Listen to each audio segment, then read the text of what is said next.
بسم اللہ الرحمن الرحیم۔ آپ ان سے کہیے کہ جو لوگ اللہ پر جھوٹ باندھتے ہیں وہ فلاح نہیں پا سکتے۔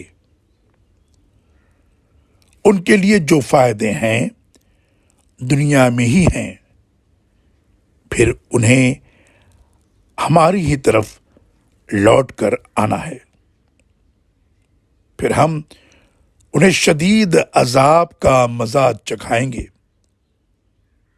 کیونکہ وہ کفر کی باتیں کیا کرتے تھے۔ سورہ یونس آیت نمبر 69 اور 70۔